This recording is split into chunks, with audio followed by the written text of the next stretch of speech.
Okay, so good day. Hello, welcome everyone. Welcome to today's webinar, the UK TNE Opportunities in Indonesia, organized by Cormac Consulting Group and BritCham Indonesia. My name is Asti, I'm the events coordinator at BritCham, and joining me today is Chris Ren, the Executive Director of BritCham Indonesia. Today we are very delighted to welcome Charles Cormac, the founder and chairman of Cormac Consulting Group, as our moderator, and also our panelists, Dr. Aziz Busofian, the director of Cormac Consulting Group, Ines Sapteno, the division head of International Partnership at Universitas Nasional, or UNAS, and last but not least, Oliver Anderson, the managing director of US Consulting. And before we begin, allow me to explain the functionality of today's webinar. Please be informed that this webinar is being recorded, and we will be able to share a link with you when it's available after this webinar is completed. All dial-in participants will be muted to avoid background noises that may distract you from listening to this webinar, and also to enable our panelists to present without interruption. Last but not least, if you have any questions, please do type them into the Q&A box at any time. And we will have time for Q&A session at the end to answer your questions. And now, without further ado, I'm going to hand over to Chris Ren, BritCham's Executive Director, to open today's webinar. Thank you very much indeed, Asti. If you're in the UK, then a very good morning to you. If you are joining us from Indonesia, then a very good afternoon to you. Asti has really introduced our panelists today, so it really is for me to give a general warm welcome to you all, but also to give a little bit of flavor to this particular marketing information event, UK TNE Opportunities in Indonesia, which is brought to you by Cormac Consultancy Group, who specialize in internationalizing higher education. On the panel today, the Cormac Group is represented by its founder and chairman, Charles Cormac. BritCham has quite a considerable debt, and I put that in a very nice way to Cormac Consulting and to Charles for helping with the establishment of our Human Capital and Education Centre at BritCham, a new innovation that now has 10 universities as part of a unique new panel. Thanks, Charles. And Charles has been ably assisted in that project with BritCham by his director, Aziz. Thank you very much also, Aziz. Some of you will know Oliver Anderson, representing US Consulting as the managing director. Oliver was on one of BritCham's earlier webinars, I think back in May or June, in the earlier sequence, and has been a member of BritCham for some time now, and is an active participant in our Human Capital and Education member focus group as well, and I believe one of the subgroups there. It's a particular pleasure for me to welcome Ines Sapteno, who just reminded me that actually it was some 10, 12, even 15 years ago, she mentioned, that we last met. Doesn't time fly? She's head of division of international cooperation, the Office of International Cooperation at UNAS, Universitas Nasional. Welcome to you too, and welcome to all our guests. TNE is a very hot subject in Indonesia. It has been actually for a while, but there seems to be an escalation. There seems to be a momentum gathering. And part of that, without doubt, has to do with the commitment and drive of the new Minister of Education, who in turn is being mandated by President Jokowi to develop a lot more relevance to the needs as they relate to national goals. So I've just picked out 5 sectors that are of particular interest, I think, for people that that want to deep dive into the TNE opportunities. EdTech itself, as the new Minister of Education, has emphasized on the use of technology, the digitization of the entire education sector, in fact, both for institutions and for the recipients of education, the students. Digital tech, artificial intelligence generally. In 2019, President Jokowi outlined that the government plans to implement AI to improve the bureaucratic system in Indonesia in order to make changes more quickly, make decisions faster, and act faster on the ground to changes that require leadership. Thirdly, I note e-commerce. E-commerce is an ongoing and growing trend in Indonesia as the biggest consumer for e-commerce in Southeast Asia. Based on a report by Google and Temasek in 2019, Southeast Asia has 11 unicorns, and 6 of those are actually from Indonesia, namely Gojek, Tokopedia, Bukalapak, Ovo, to name just a few. In 2020, Gojek became Indonesia's first decacorn. I wonder what comes after decacorn. Fourth, infrastructure. Special economic zones are being developed throughout the country to attract foreign investment. They're offering various types of tax incentives for foreign businesses. Interconnected toll roads are planned, as are ports, and all of these are going to come from the President's National Budget Plan. And fifthly, and of considerable interest to a country that produces an awful lot of oil and coal, so the traditional fossil fuel driven type economy, the Minister of Energy and Mineral Resources have plans to implement electronic vehicles, solar energy, power generation from electricity. And this can be seen through the electric powered taxi launched by Bluebird recently. And as an organization, BritCham, I can share with you that the work being done by my colleagues also on this call, Shella and Chenny, who represent the business center or our overseas business network that support market access, we have had unprecedented levels of interest from the tech sector as they relate to renewable, clean energies, energies that are much more friendly to our environment. So I think that's just by way of overview of sectors that are likely to drive interest from TNE, and certainly sectors that are aligned with national interest and national goals.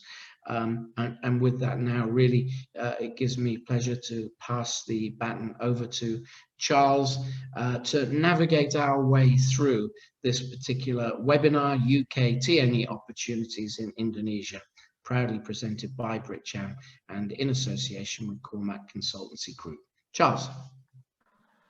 Thank you very much, Chris. I'd like to just start by paying tribute and thanking Chris and the team at BritCham for the support they've given us in pulling this event together. Particularly like to thank Shella and Chenny and Asti, who've been remarkably supportive and helpful.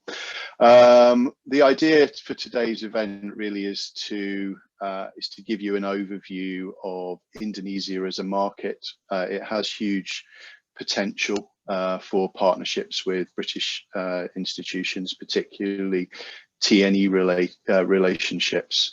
It's a market of 271 million people, 117 million of those are under 25, and just those figures alone give an idea of the potential scope and scale.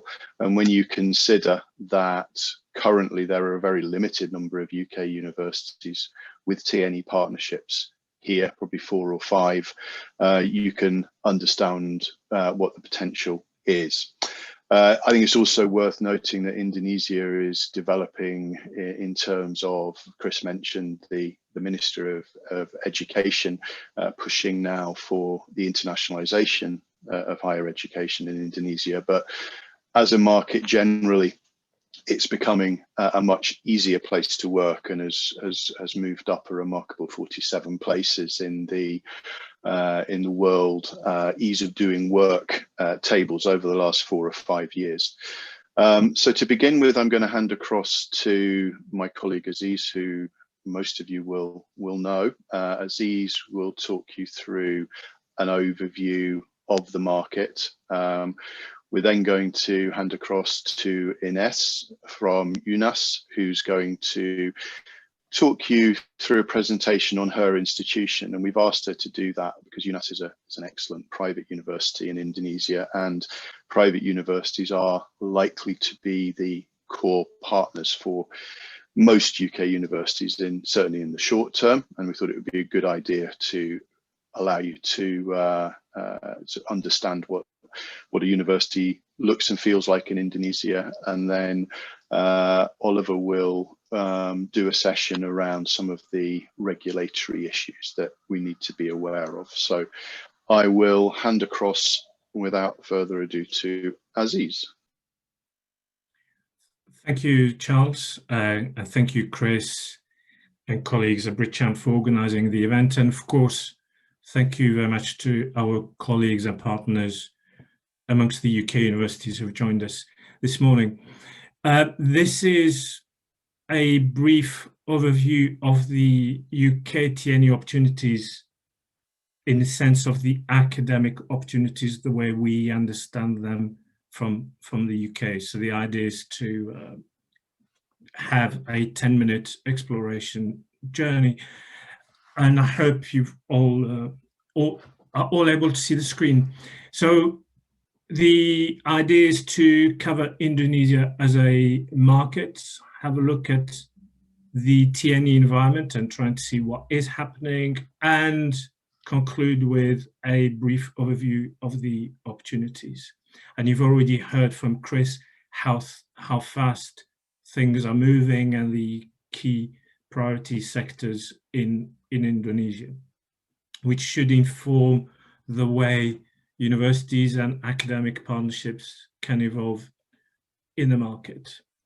So Indonesia, everyone knows, it's 14,000 or even more islands, very large country, the largest Muslim country with over 270 million inhabitants, a very young country with about half the population under the age of 30. And you can see in terms of the bubble demographic, it's a different kind of bubble that we can see in Indonesia, with 71 million people under the age of 14.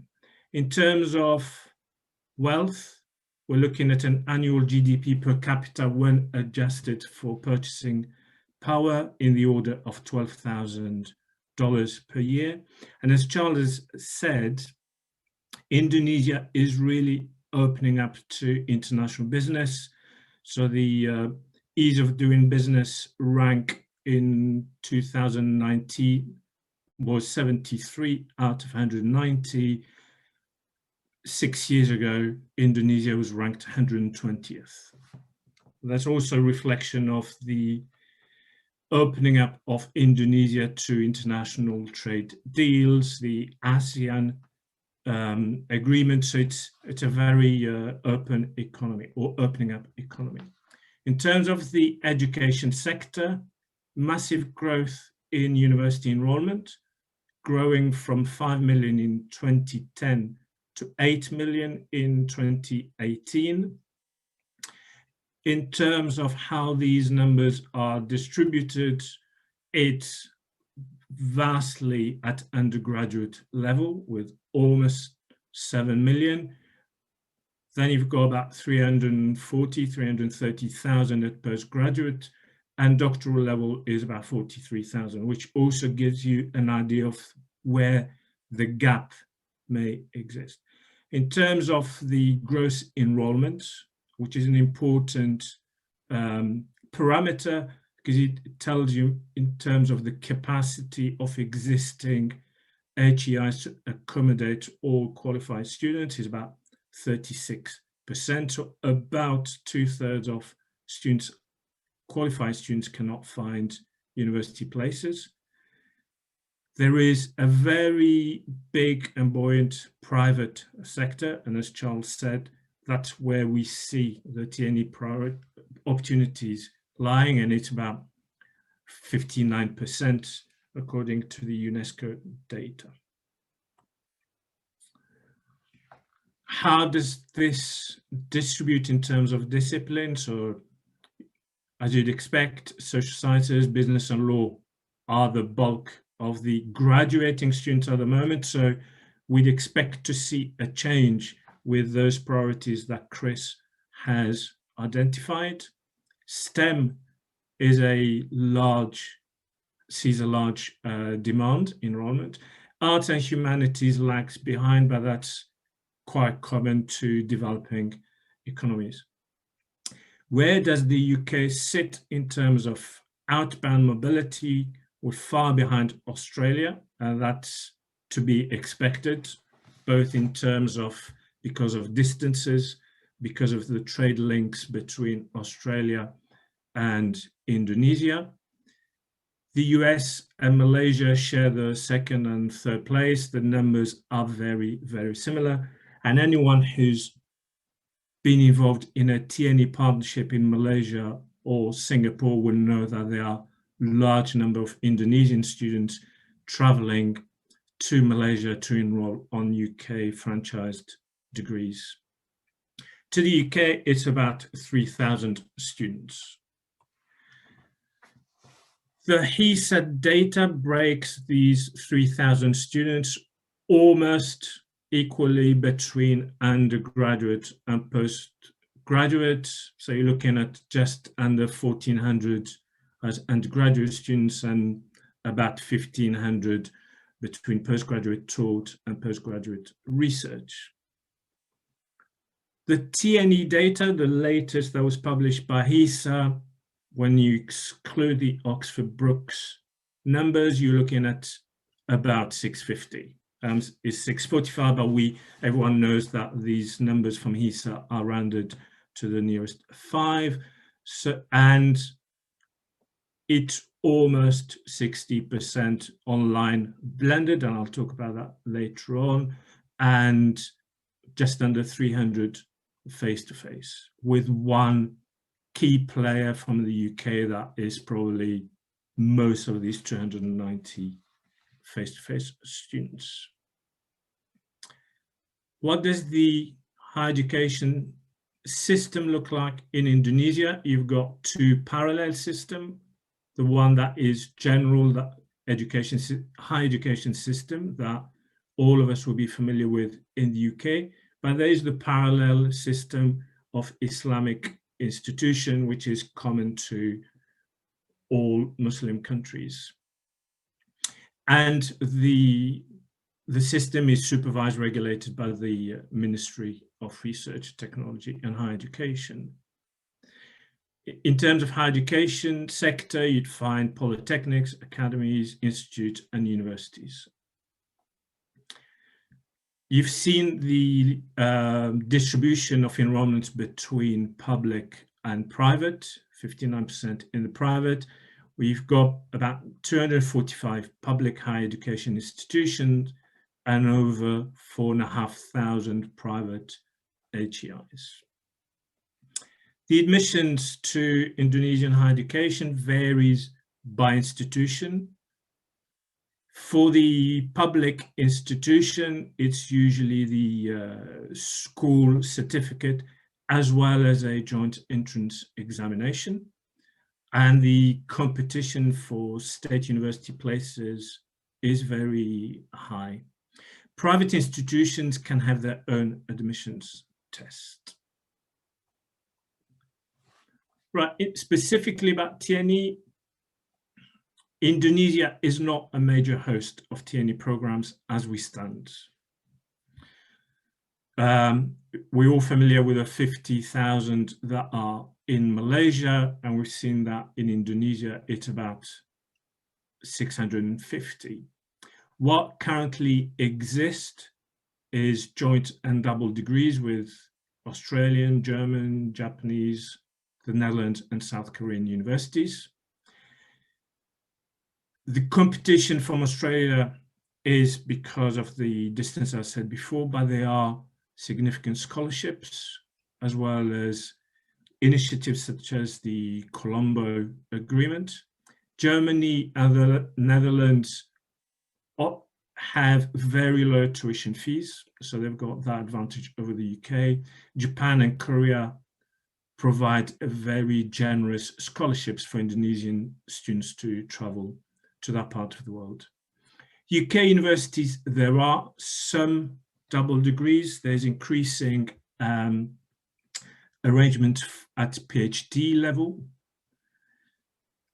The vast majority require mobility, but this is changing, and there is one UK university that has been operating in Indonesia for a long period of time, offering double degrees, all offered in Jakarta. October 2018, new regulations were introduced to allow foreign universities to establish branch campuses. And Chris mentioned those economic zones. There is greater enthusiasm towards using online technology to support face-to-face teaching. COVID helps on that front as well in accelerating that use of the technology. And based on what is happening and previous surveys, there is greater interest within the government to encourage TNE. And most of us have heard that Monash got approval or announced in February 2020 that they're opening a branch campus. And the rumors is that there is another Australian university coming to follow very soon. In terms of the regulation, there are regulations for joint and double degrees. According to the government, distance learning should only be provided by the Indonesian Open University, but I've put but, and Ines later on will update you and tell you about their plans. The ministry is, however, encouraging blended learning, which is very good news for UK universities. And the key rationale from the ministry is that it allows a wider geographical reach, but also allows Indonesian institutions, Indonesian universities to build their own online capacity. We all are familiar with franchised and validated provision. In Indonesia, these are terms that don't exist in the regulations and are fairly uncommon and not used. So it's very different to what we see in Malaysia and Singapore. From the UK's perspective, there is no national register. So unlike what we've got with MQA, you cannot go and find out who's operating in country and what kind of program they're offering, nor is there any published data. So it's very difficult to work out who's in country and how big that provision is. In terms of what we know, Northumbria University, and most people know about this, have had a partnership with BINUS, one of the leading private universities in Jakarta, around the delivery of graphic design, interactive digital media design, and fashion. These are double degrees that operate entirely at BINUS. Coventry and the University of Indonesia have signed an agreement for the delivery of an MSc Aviation Management. And this includes both elements of in-country delivery by University of Indonesia, but also flying faculty. The partnership also includes a local employer. So this is very much driven by the needs of a local business partner. University of Indonesia are also implementing double degrees at PhD level, co-tutel with Coventry, Birmingham, Newcastle, and Warwick are also in market looking at joint research, and similarly Newcastle, and I think I mentioned Birmingham. In my former university, we developed a top-up program delivered as a blended learning model, both for business administration and in the areas of graphic design. Manchester Metropolitan have recently, early in 2020, got approval to have their MBA offered with IPMI Business School, where the program is partly online and partly face-to-face. And London Met, with also Raffles College, have agreed to launch a 3-year business admin program. So that is a very high-level overview. There is keen interest from previous conversation we've had. There is interest to establish collaborative programs with UK universities where the programs are entirely delivered in Indonesia. The UK masters, being 1 year, are also very attractive, and if you recall, the enrollment figures show that there is a lot of undergraduate enrollment but low postgraduate. All these pillars, those initiatives that Chris has identified, will require advanced and high-level skills. The ministry is encouraging and accepting blended learning, and is seeing this as a new TNE opportunities, and we see it as a TNE opportunity for UK universities. The subject areas, as you would expect, they're the business, they're the computer science, the engineering, the AI, life sciences, pharmacy. So that's my very quick and brief introduction to the TNE opportunities in Indonesia. Perfect. Thank you very much, Aziz. Now gives me great pleasure to introduce Ines Sapteno from UNAS. UNAS is a leading research active private university in Indonesia. It was founded in 1949, so it's the second oldest private university in the country, and played a key part in the struggle for Indonesian independence. Indeed, the first president of Indonesia called it the University of Struggle, and since 1949 it's risen to become one of the leading universities in the country. It's ranked in the top 100 and one of the top 20 out of 329 in Jakarta. So Ines will now give you a little bit of an overview of the institution, and as Aziz mentioned, I'm sure she'll talk about their very exciting new project, the Cyber University, to give you an understanding of what private universities look like in Indonesia. Ines, over to you.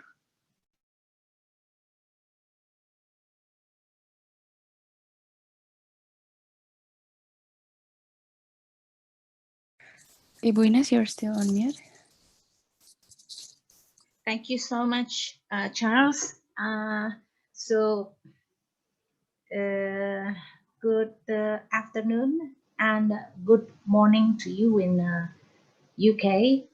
So my presentation will be very brief about Universitas Nasional. Next, please. And this is a little bit about Universitas Nasional, as mentioned by Charles. The university was established in 1949 under the auspices of the Foundation of the Promotion of Science and Culture, the same foundation that currently in 2020, this year, also produced or also launched the Asia Cyber University. That's a full online university, the first one in Indonesia. I'm going to introduce a little bit after this. And then as in Indonesia, all universities should go through the national accreditation done by the Indonesian National Accreditation Board. And fortunately, our university is in the A rank since 2017. And also, as mentioned by Charles, we are in 100 of the, if I'm not mistaken, this is the current number of universities, state and private universities in Indonesia, around 4,000. So, and in the academic year of 2019 and 20, we have more or less 12,000 students, active students. And we also already implemented the blended learning to our 25 undergraduate, 5 master, and 1 PhD programs. And as all universities in Indonesia, we are urged, or we are supported by the Ministry of Technology, Science, Research and Technology, or Ministry of Education, also to uphold the 3 pillars of universities or higher education in Indonesia. The first is education, second research, and the third is community services. So our accreditation is based on these 3 categories. Next, please. So we have, these are under our undergraduate programs. We have Faculty of Biology, we have Faculty of Engineering, and the study programs such as Mechanical Engineering, Electrical Engineering, Physics, and Engineering Physics. We have Faculty of Social and Political Science. The first is Political Science study program. This is considered so far the oldest political science study program for private universities in Indonesia. And then we have the International Relations, Public Administration, Sociology, and Communication. We have Faculty of Economics and Business. Previously it was only the Management and Accounting, but in the past few years we also have the Tourism. And we have Faculty of Language and Literature, teaching Indonesian, English, Japanese, and Korean languages. We have the Faculty of Communication Technology and Informatics with 2 study programs. That's the System Information and Informatics, Faculty of Law, Faculty of Public Health. We have 4 study programs. That's the nursing as a profession, and then midwifery as a profession. But we also have nursing as educator. That's what we call here. We call it here. And then we have also the midwifery educator. So these students are taught to be educating students who are going to be teachers in the nursing school or nursing faculty, and then or midwifery faculty or institutions. And then we have the Faculty of Agriculture with agrotechnology. So and you can see that all of these study programs are accredited. So just brief information that the national accreditation for universities in Indonesia, a university can earn an A accreditation if a lot of the study programs also have A accreditation. Next, please. And then the School of Graduate Studies, we have 5 master programs, our university is in preparation for more master programs in the near future. So we have the Political Sciences, Public Administration, Management, Law, and Biology, and 1 PhD in Political Science. Next, please. So this is our educational system. As all universities in Indonesia, our educational system use the credit system, and courses are divided into courses or subjects that are designed by the Ministry of Education or Ministry of Research and Technology.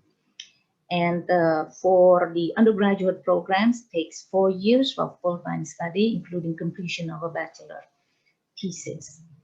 And then we have master programs, 2 years of full-time study, including a master thesis, and a doctorate program that takes 3 years of full-time study with the completion of a dissertation. Of course, for some study programs, thesis, bachelor thesis or master thesis are oftentimes included field works or internships. So for the undergraduate program, the whole credits are 144, and for the master program, 45 credits, and the PhD program, 28 credit units. Next, please.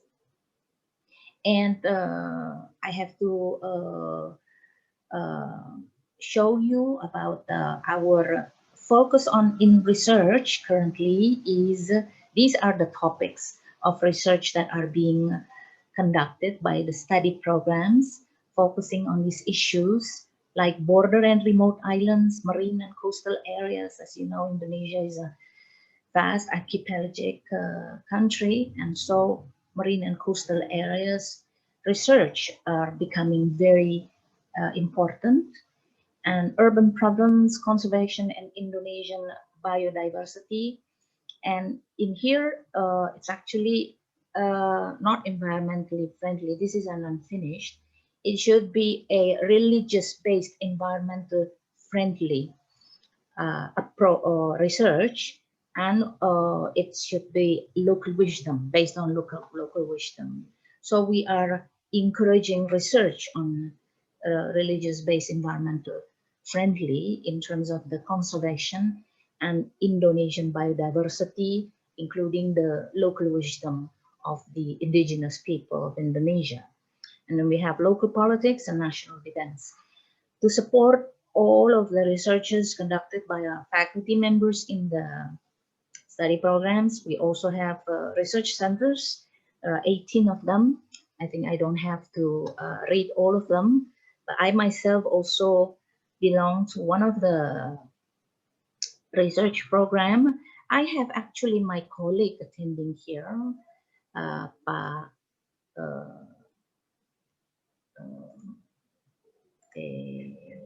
my colleague is Ahmad Yanwar. He's from Cambridge, and he's the head of one of the centers here. Is tropical. It's related with the tropical research. I myself is a member of the Center for Sustainable Energy and Resources Management, and so we have collaborated with some UK universities on this issue. Next, please. The third pillar of Indonesian higher education is community services, and in our university, we focus on the development of the benefit of science and technology for the needs of the Indonesian people, capacity building, local wisdom-based development, intellectual property, and small and medium enterprises. Also advocacy on regulations, monitoring evaluation of state regulations, private and NGO sectors. Next, please. So these are the programs that we developed in the past decades, actually, in our university, building and developing international collaborations to support the 3 pillars of Indonesian higher education. The first is education, and those are some of the activities that we have been doing to uphold this first pillar, the education in our university. We have a joint degree, visiting scholars, student exchange, joint thesis of probation, internship. And this part, these are done with our counterparts from national as well as international counterparts. Research also, joint national, international research with national and international research centers, NGOs and governments, and then the community services pillar. So in these community services, we are encouraging community societies in Indonesia to participate in the development of Indonesia. So the issue of community participation is very important, and capacity building. This is also one of the very important issues in research-based community services and advocacy. Okay, next please. So these are some of our partners for international collaborations. Next, please. As mentioned by Aziz, and this is the latest program developed by our current Gojek minister. We joke about him and we say that he's a Gojek minister. He is proposing, and the universities in Indonesia are trying to develop this new program called the Independent Campus Curriculum. And I just show you a little bit about that, the educational system and process in higher education. So the idea of 6C for HOTS, that is, these are some of the elements, the indicators in which we want students, so the products of university, to be able to have these skills, to be able to compete later on in the real world. So if you see, we accepted students from from secondary education, from schools of secondary education, and then we teach them using the blended learning curriculum, which is an advantage. I agree with you, Aziz. I think this opens up many possibilities. And the blended learning program is to support the 3 pillars of higher education in Indonesia. Education, but now it's included internship, research and internship, and community services. And the result is that it's not only a diploma, but the expectation is that also the graduates will also have certifications, national as well as international certifications, and registered association. So these are some of the challenges that our universities, I think, including our university, is facing nowadays, and we are trying to not necessarily change the whole curriculum, but in implementing some parts of the curriculum, around 40 credit units out of the credit units that we have, to include the independent campus curriculum, where students can do internship outside the university, can study abroad, can also maybe doing some activities that can have credits and can be transferred into the curriculum, into the transcript. We call it the academic transcript, which will accompany the diploma once the student graduates from our university. Okay, so this is the last of my presentation on Universitas Nasional. Do I go through the next one, or I stop to the yeah, Thank you. if you if you could maybe do a few words on the cyber university, just so people are aware of the project. But I think watching time, maybe just a few words, if that's okay. Thank you very much. I think Asia Cyber University is a new university. It's in collaboration with actually Korean university, South Korean university, and now it is. This is our first semester. We are accepting new students, and it's full online. There are 5 study programs: the System Information Informatics, digital communication, management, and accounting. Yeah. Perfect. Thank you. Thank you very much indeed, Ines, for that. Now I'm going to hand over to Oliver Anderson, who is the Managing Director of Ask Consulting, based out in Indonesia. They're a specialist education consultancy who we are working with. They support both formal and non-formal education from preschool right the way through to higher education. So they have a really clear understanding of the full education market within the country. So Oliver, if I can hand across to you. Thank you. Hey Charles, thank you very much, as is Ines, and of course Chris. Just let me share my screen.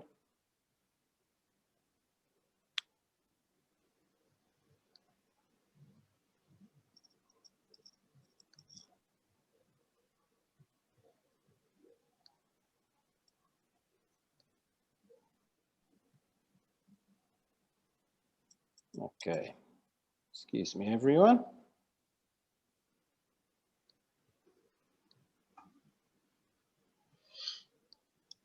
Slight technical snafu. Wouldn't be a webinar if we didn't have one of those. Oh, absolutely.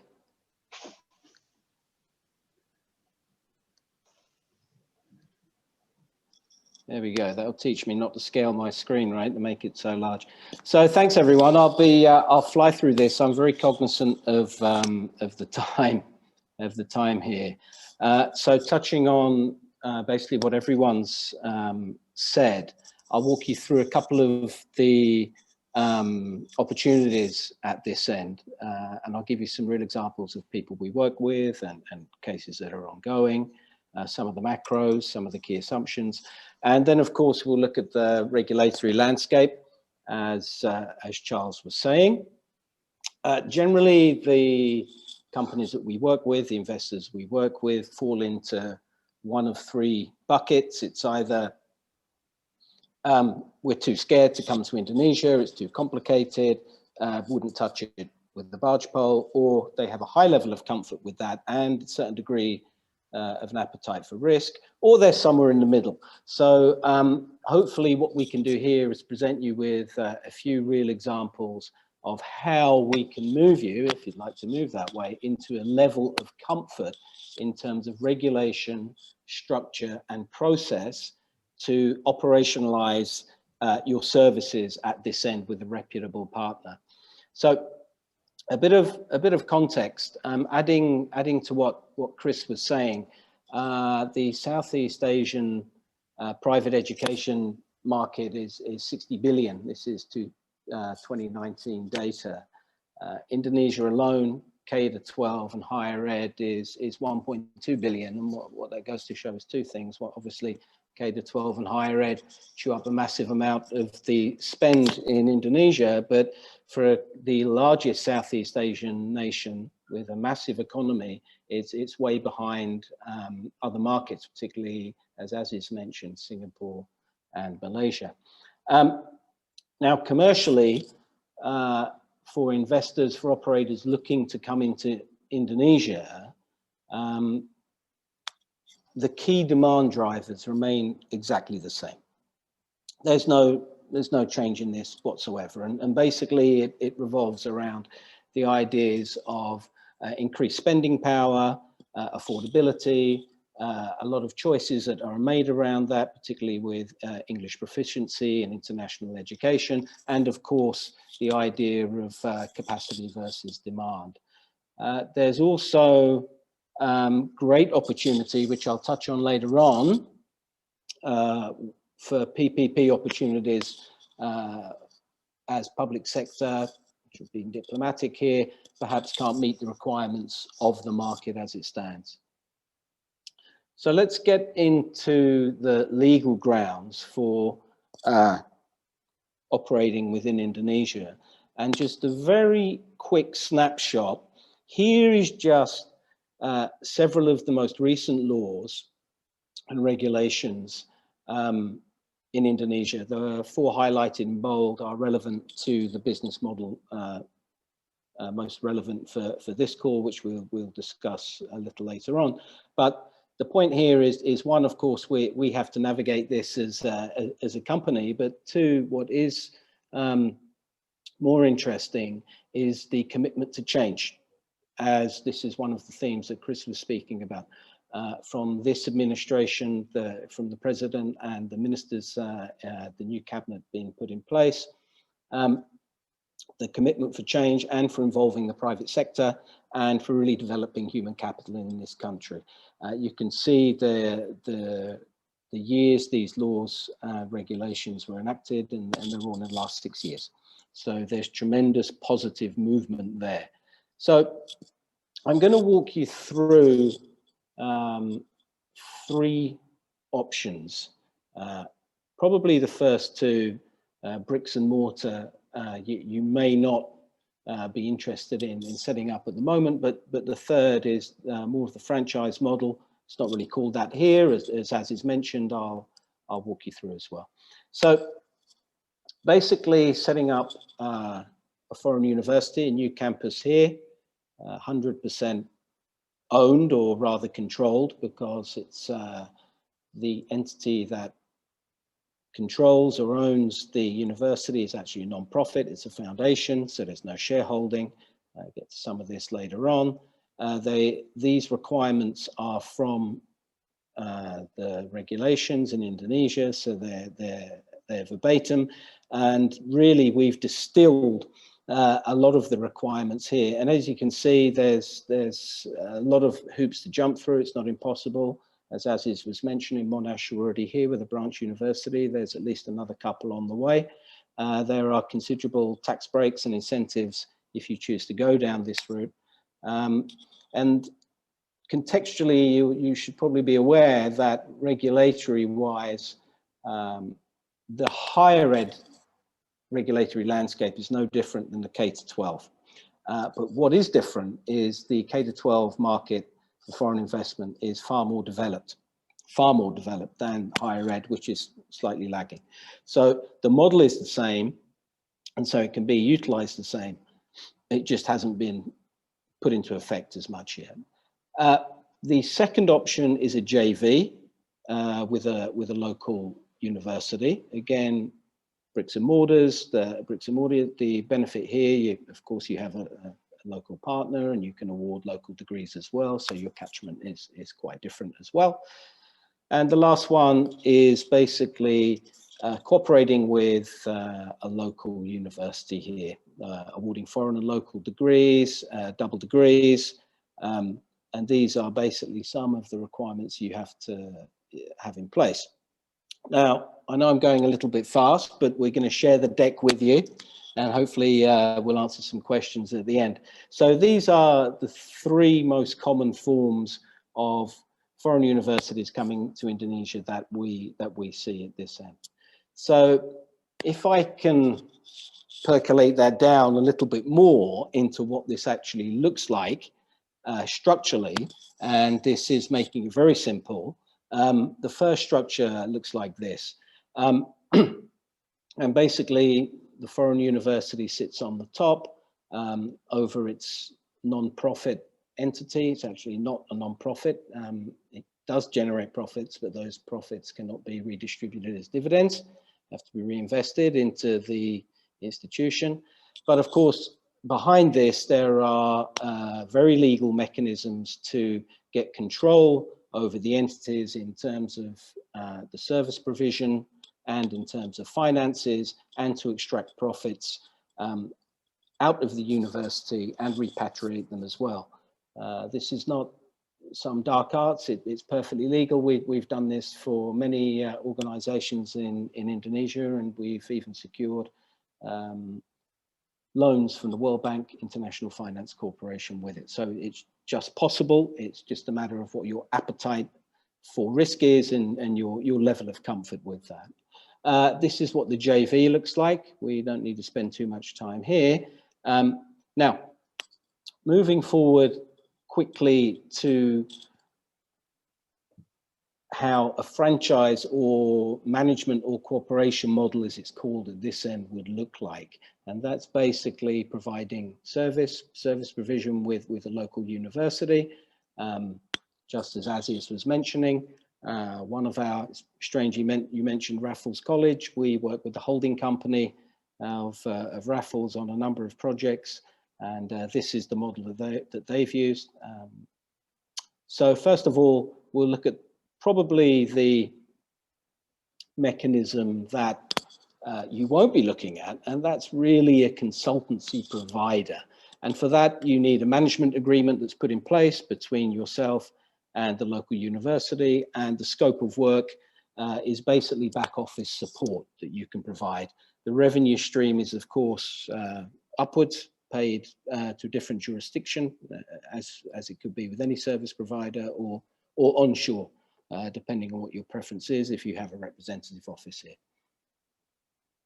Now, really, this is the one we probably want to spend slightly more time on, and this facilitates the degree awarding and a lot of other collaborative opportunities. And it's exactly the same mechanism, but what is in place here, it's basically an MOU and a co-op agreement. Within that, you probably include your branding rights, some of your IP as well, and the opportunities, the scope that actually provides. We've laid it out here. It's basically scholarships, internships, of course, degree awarding, and some pretty loose areas of collaborative areas within that, which could be revenue generating. So finally, it's important to mention, if once the structure is there, the regulatory landscape is there to support UK universities coming in here, but in terms of administrative support, government support. So yesterday, prior to this call, my team and I had a session with Professor Nizam and Professor Aris, who are the Director General and Director for the Directorate of Higher Education, which, as Aziz was saying, oversees public and private sector higher ed from beginning to end in Indonesia. And these guys sit below the minister, and extremely excited about this opportunity and what BritCham and Charles and his team have put together with you guys here. And they really asked that if there are any learnings that I could share with you, we could possibly put it into 4 clear areas. That's with regards to funding. There are certain funding options there, which depends on your model of business as well. The funding options are generally around matching or research grants. Consortium of Singapore universities have received a large research grant. MIT got $20 million for that. Of course, there's certain requirements from the government to do so. They're very keen to open up their network, which is no small ask, working with BritCham and UK universities to provide access to private and public universities within Indonesia. Partnerships, the type of profile of university they like is no different than all good universities do now. They have industry partnerships, commercial partners that they can bring. I'm sure BritCham will support that and facilitate that at this end. And finally is the preparedness, and the frustrations to do with the lack of momentum around several MOUs and cooperation agreements that have been signed with private and public universities.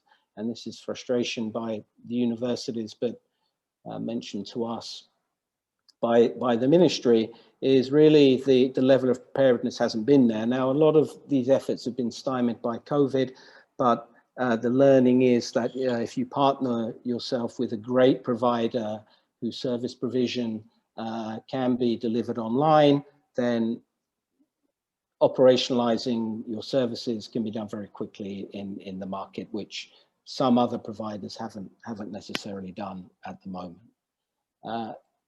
As an organization, this is what we do and how we're willing to support Charles and BritCham. And with that, I'll pass it straight back to Charles, because I haven't quite gone quick enough. I'm 1 minute over time. Thank you, Oliver. That was great. Thank you very much indeed. Yeah, we are running a little bit behind schedule, which is predictable, I guess, with these things. And I know that there'll be people who are attending who need to shoot off and do meetings. But if I can just hand across to Chris, just to see if there are a couple of questions that have come in that we might as well take advantage of Oliver and Ines being here to ask the questions. Thank you very much, Charles, Oliver, Ines, Aziz. Only, what, 35, 40 minutes between you, but you covered a huge amount of ground. Really appreciate that. There has been, there's been a particular question and a compliment, and I'd like to share this compliment from Stephen Williams of Nottingham Trent University, and that's of Ines, who he found your presentation very enlightening and very open and transparent in terms of what your university is doing and what its plans are. He's particularly pleased to understand the insight that you provided in terms of local partner perspective. But he is interested to know what UNAS's priorities are for TNE, both from a model and also a subject perspective. Now, I'm suspecting that perhaps this might be better taken offline with Charles, with UNAS. But I think if there's anything in general you'd like to say, Ines, rather than perhaps a specific answer to that question, that would be helpful. You're muted, Ines. About the TNE, I think based on the British Council report, we are in the context of TNE, we are in the fourth group. Indonesia is in the fourth group. The first is the Malaysia. So this is probably, it's not you, TNE is not you, but we are probably struggling to cope up with the regulations, cope up with the challenges that we are facing in the to uphold the pillars of education, the education, research, and community services. So, but now giving this opportunity to us, I mean the idea of the TNE is very appealing actually at this time, and I think.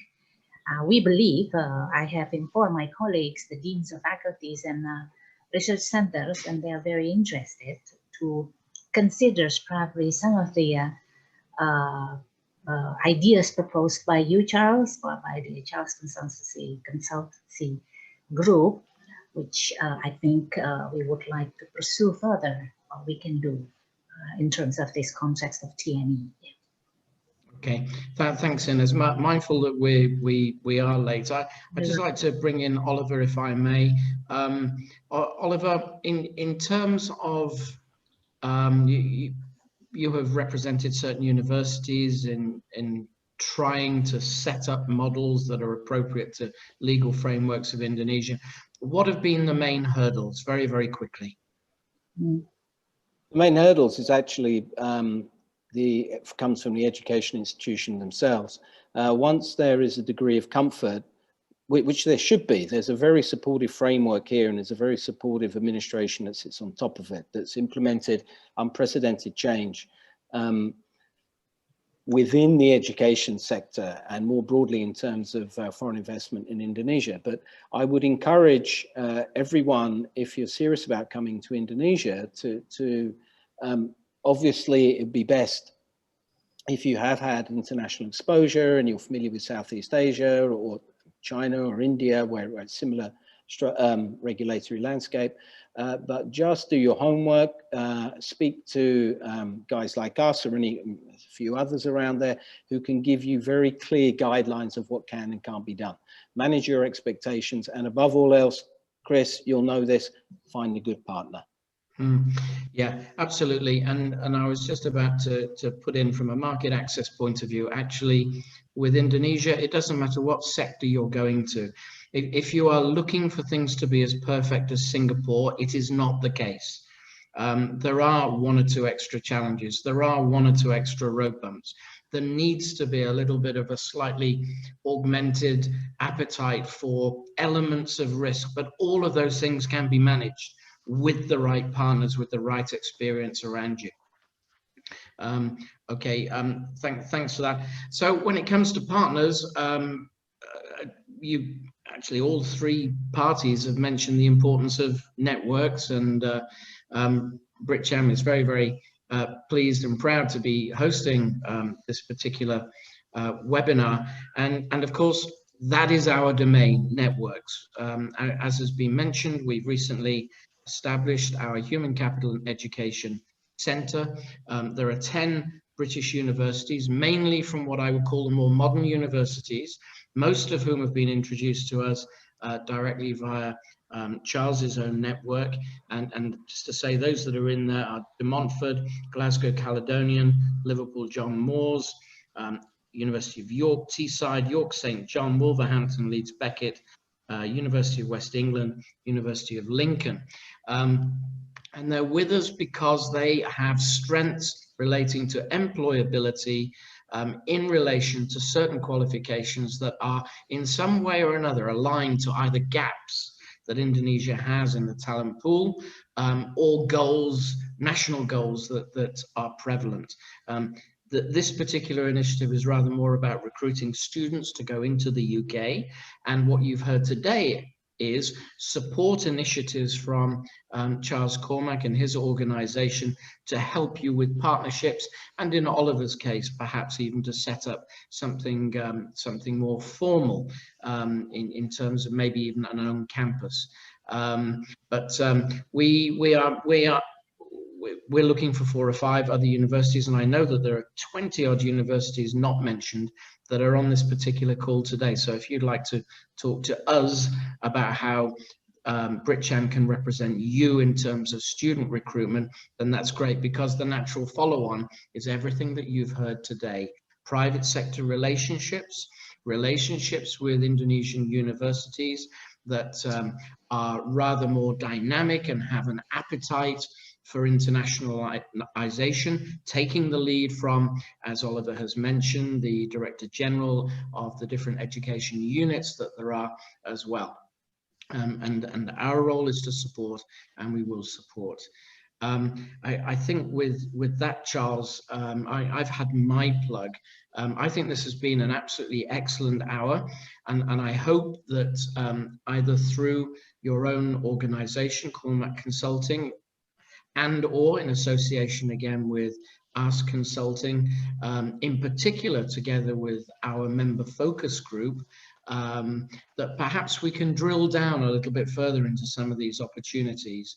And I think we could take some lead from Inez on that as to exactly where the appetite and need lies. Charles. Perfect. Yes, indeed, Chris. Thank you very much. And I'd like to obviously say that we'll be following up with all of the universities who've been on the call, and we'll also be working with ASK and with the British Chamber. And I would urge any institutions who are interested in recruitment from Indonesia to have a look at the excellent service that has been set up. Jenny is sort of heading that up within BritCham, and be happy to share any information and link you up with Jenny to discuss. So I'd like to just finish off by thanking Ines very much, thanking Oliver very much for their time, and obviously Aziz, I better thank him or he'll Thank you very much later. Thank you. And of course, Chris and Shella and Jenny and Asti and the wonderful team at British Chamber. So thank you very much. I hope that was useful, and we will be in touch soon.